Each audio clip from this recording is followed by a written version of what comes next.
This program is brought to you by Ignite TV. Now you're in command.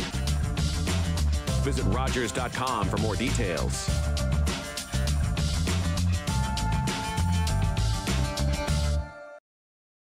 The opinions expressed in the following programs are those of the participants and do not necessarily reflect those of Rogers nor Rogers TV.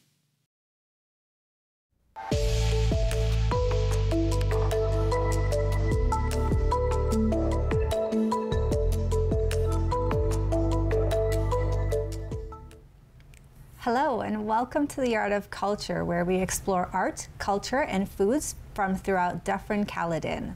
I'm your host, Althea Alli, and in studio we have here today Malini Singh. Welcome, Malini. How are you? Good. How are you? Good, good, good. So tell me a little bit about yourself. So as you said, my name is Malini. I'm 18 years old, and I'm currently going to university for Child and Youth Studies. I have a strong passion for inclusion, for cultural celebration, and yeah, that's pretty much me.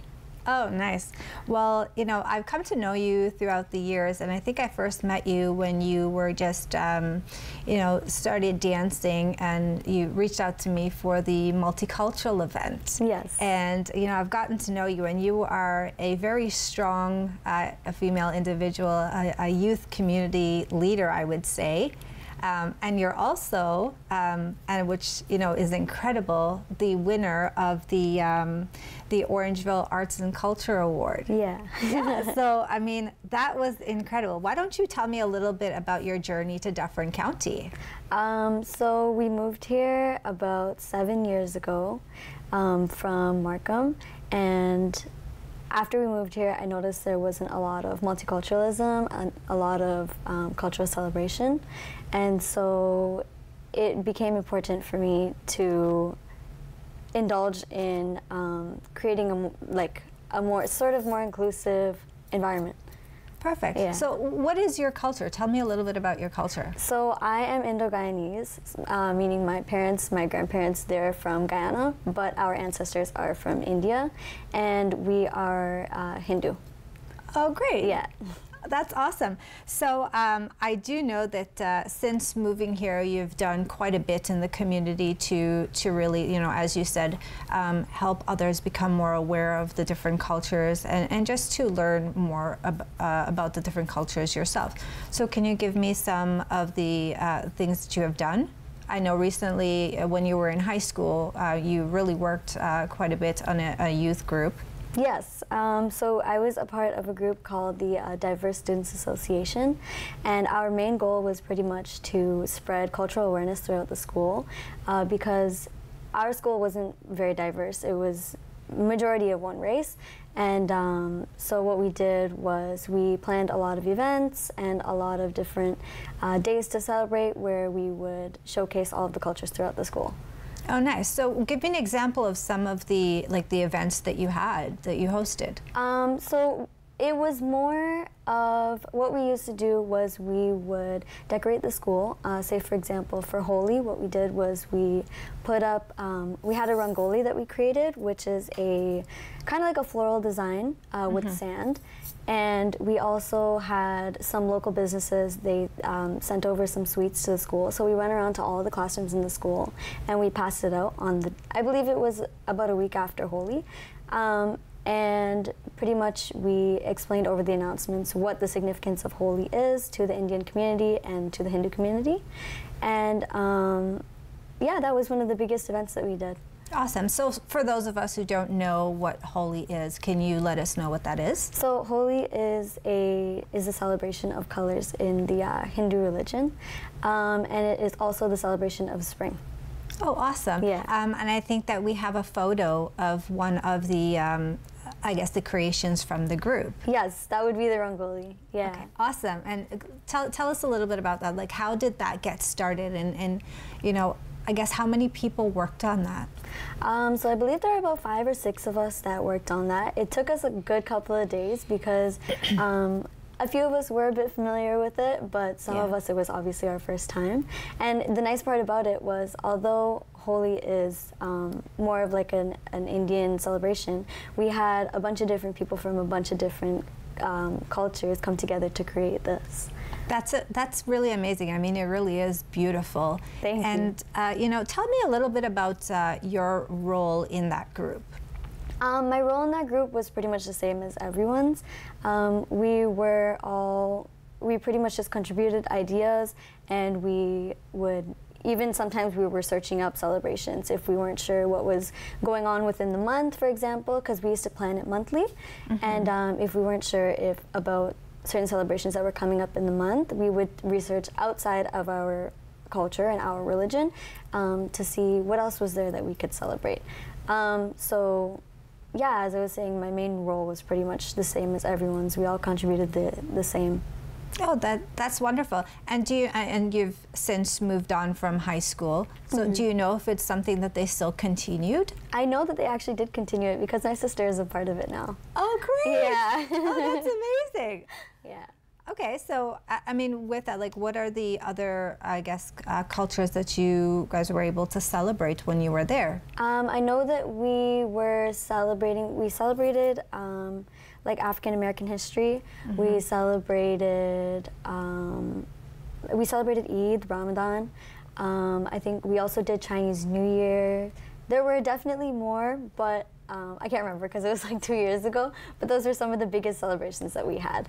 Oh, awesome. Yeah. So what would the message be that you would give to, you know, high school students now, or students who have come to the community and, you know, are trying to learn more about different cultures, or even to share about their cultures, because it's sometimes a little difficult to open up and, you know, feel accepted and feel wanted and appreciated. So what would your message be to them? Well, I can definitely relate on, you know, having trouble feeling accepted and appreciated, especially when you're one of the very few people that are, in a sense, different than everyone else around you.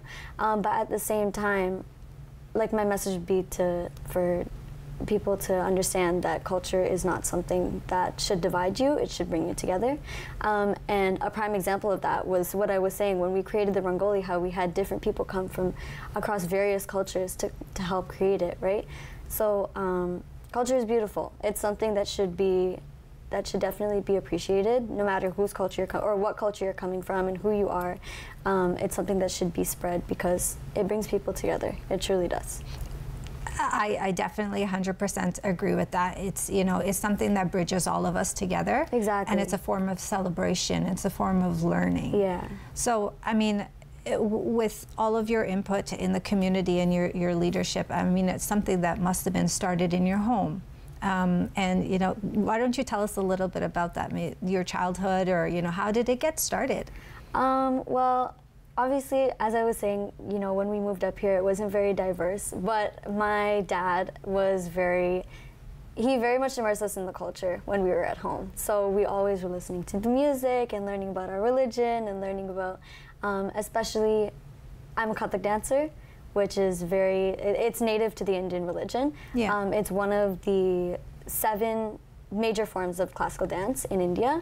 And so he actually introduced me to dancing at a very young age, probably from when I was like maybe 5 or 6 years old, possibly younger than that. And from there is when my love for culture grew, because I took dancing, specifically dancing, with me through like my entire life. So. How do you feel that, you know, that openness in your family in regards to your culture has helped you to be the person that you are today? It's definitely encouraging when I would come home and talk about the things that I would be doing at school. And when I was able to do that, you know, it kind of just gave me that extra push. That's amazing. You know, often I think it's difficult, and like we have stated, it's difficult for youth to actually come out and you know, kind of say what they want, and sometimes they don't really know what they want or how they can navigate that space. Right. So for you to be, you know, so immersed in your culture and to just be open to even learning about different cultures, that's absolutely amazing. So kudos to you, and for all the work that you've done already, and work that I know that you're going to continue to do. Thank you. So with that being said, like, what do you think, as a youth leader, what message would you give for those who, you know, they're kind of unsure to talk about how to bring up those emotions or talk about their culture with their families? What would you say to them? Honestly, I can understand that it's very scary sometimes, especially when you can be dealing with backlash outside of your home. And when I say backlash, I mean, you know, trying to express your culture and then being made fun of for it or being put down for it, because I've definitely been through the same thing, where it's kind of like, if you don't fit in with everyone else, you know, you're an outcast, right? But at the same time, our culture is what makes us unique. Yes. Because at the end of the day, yes, we're all human, we're all, you know, we're all human, but our culture is what makes us unique, what makes us special. It doesn't make us different in a sense, because I don't want to say different and kind of put negative connotation on it, but it makes us unique. And I think with, I guess, the change in you know, people who have come from a different country, like in that country you have that, you know, you have your culture, it's a little bit more easy to talk about it, it's a little bit more sharing going on, but coming to a different country, like coming to Canada, where there's so many different cultures, it can be really tough, especially, you know, for the older individuals. And I think as youth, you have a unique challenge where you sort of have to deal with families who are kind of rigid sometimes in their thinking, or rigid in, you know, this is how we did it, quote unquote, back home, or something like that. And then you, as being someone who has to pivot with, this is my world now, and this is, I value the traditions. I think it's important that you learn how to do that, and that you can articulate that quite well, right?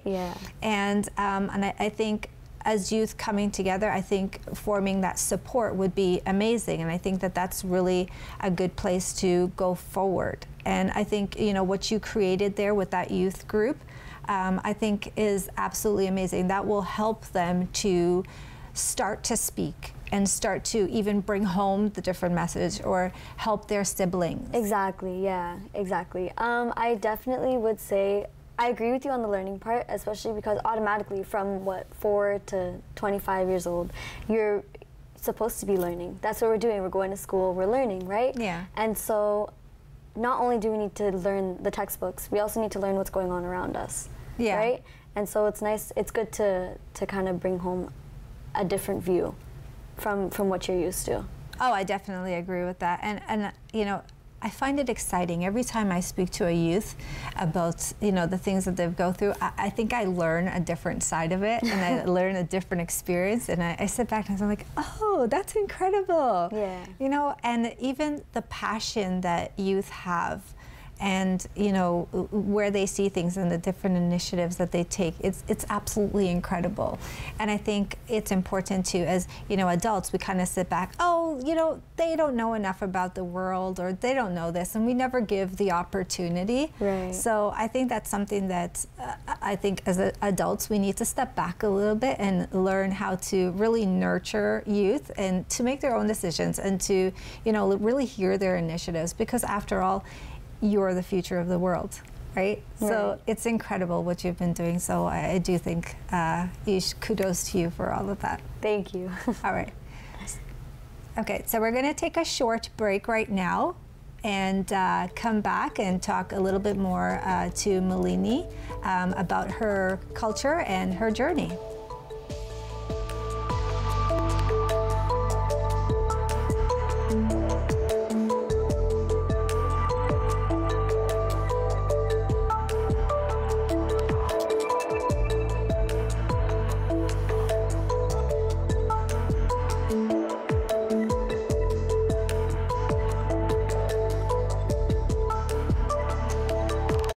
I'm Chef Corey Dern, host of a show on Rogers TV Georgina called Cooking with Corey.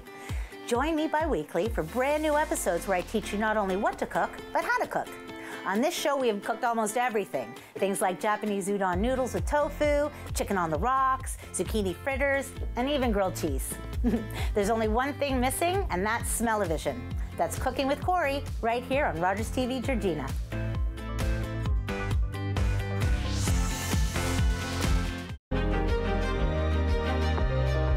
watching Rogers TV.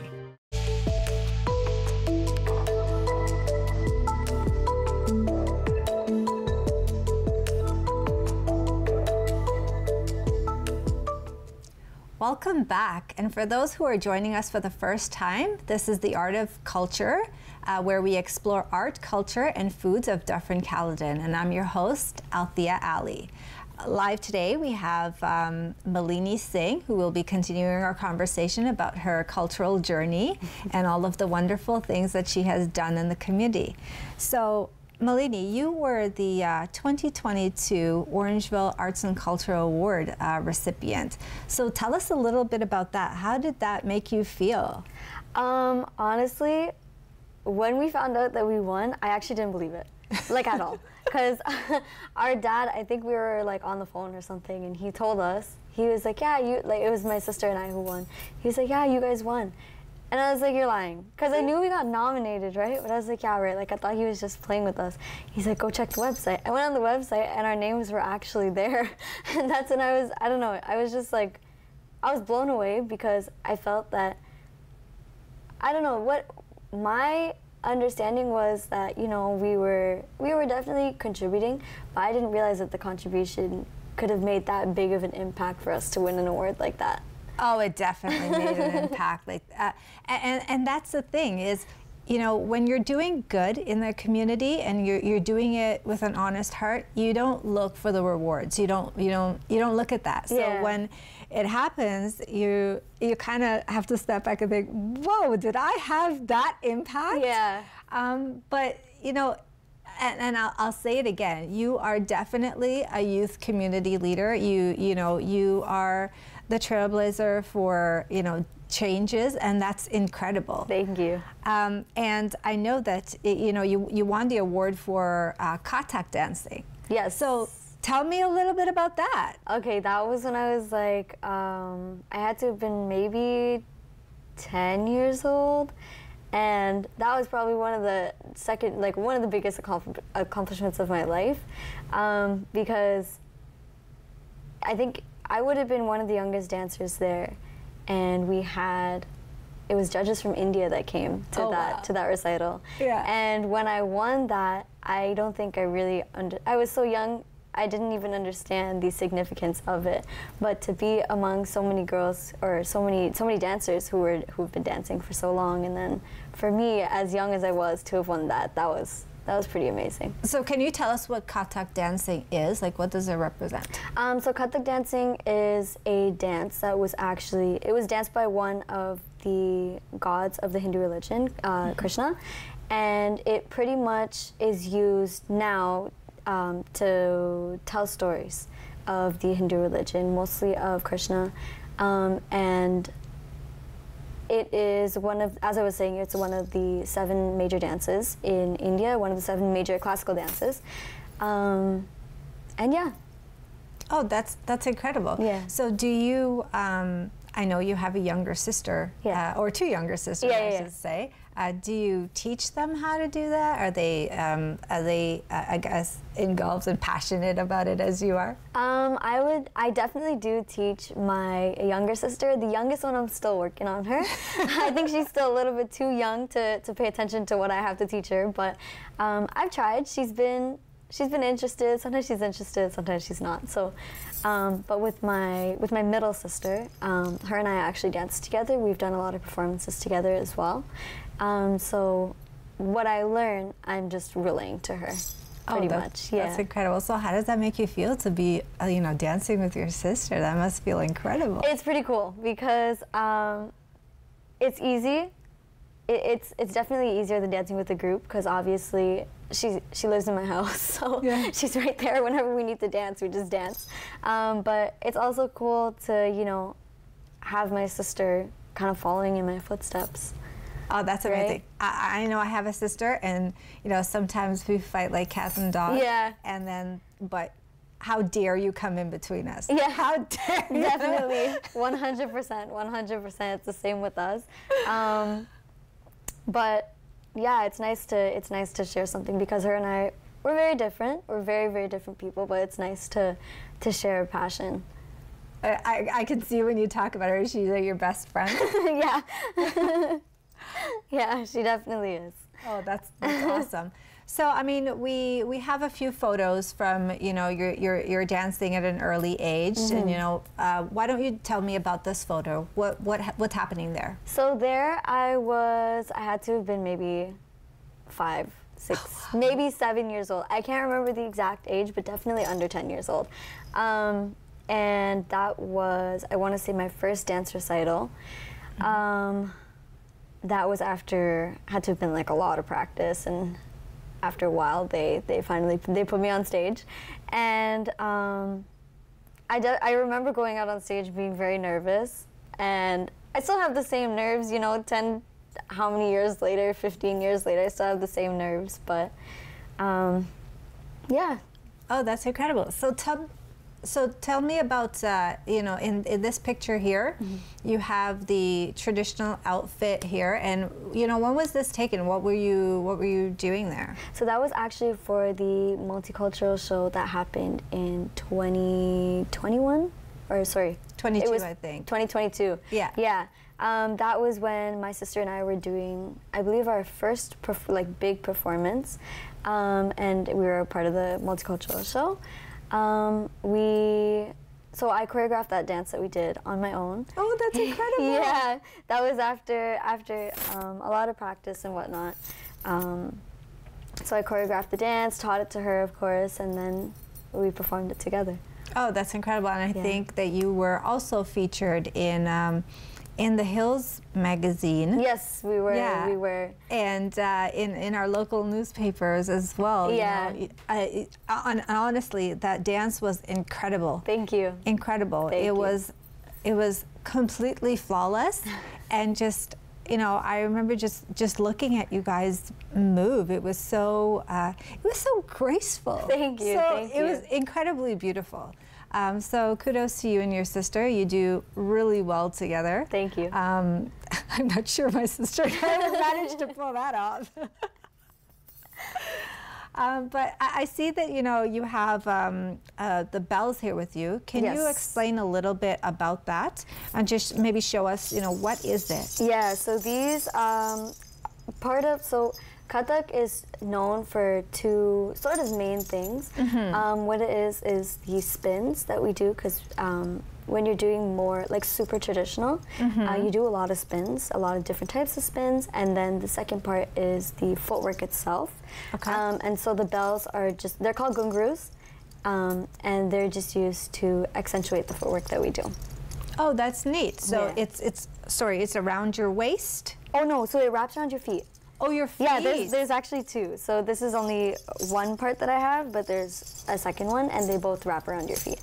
Oh, that's amazing. Yeah. And they're pretty heavy. They are pretty heavy. Wow. I know. I did see them, and I was like, that'd be pretty interesting to see how you'd wrap that around your feet. Yeah. And, you know, but that's incredible that you have learned how to dance with them. Yeah. Eventually, when you wear them, you get used to them, because you start off with, I believe, 25 and 25 on one, like 50 in total. Yeah. And then you go from 50 to 50, and then 100 to 100, and then it just continues to go up as you level up.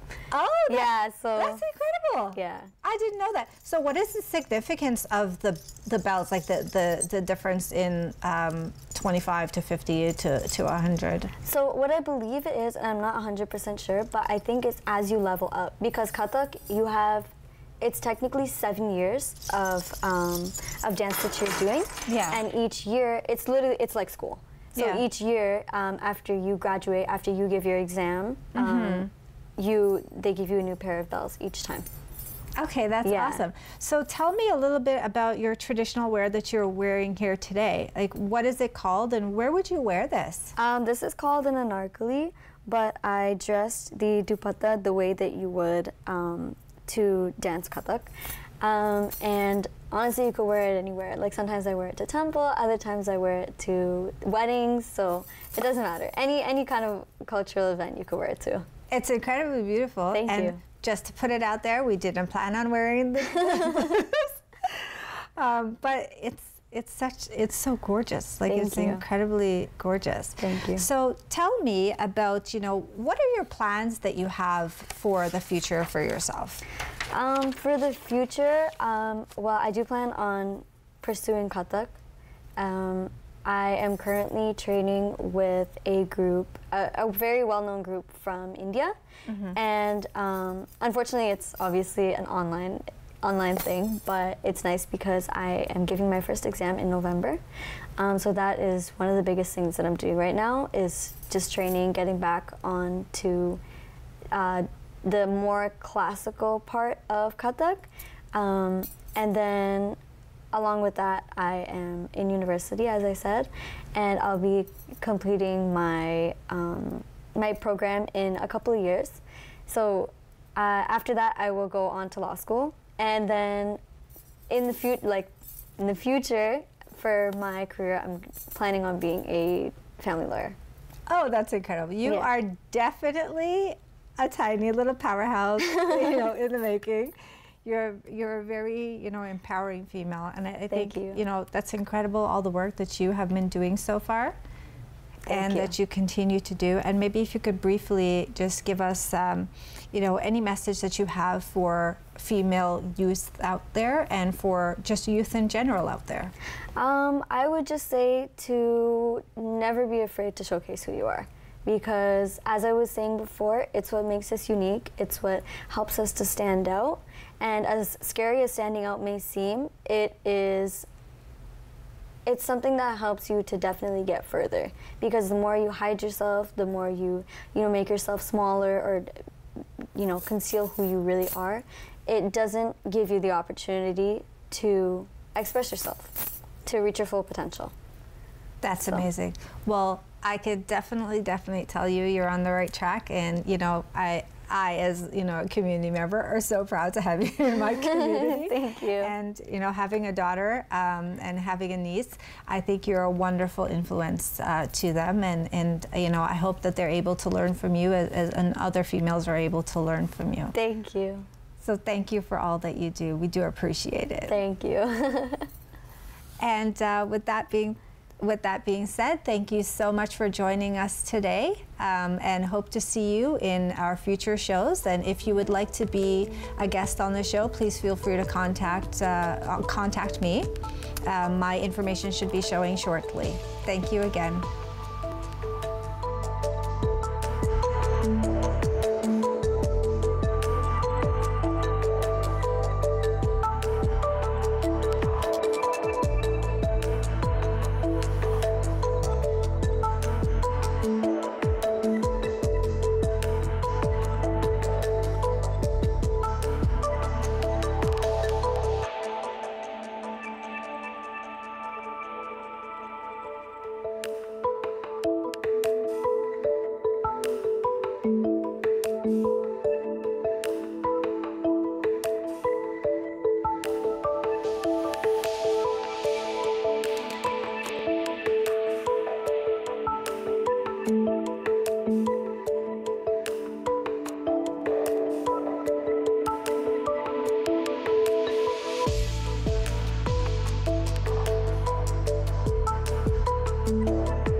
Call the Rogers TV viewer response line, email us, or connect with us on social media.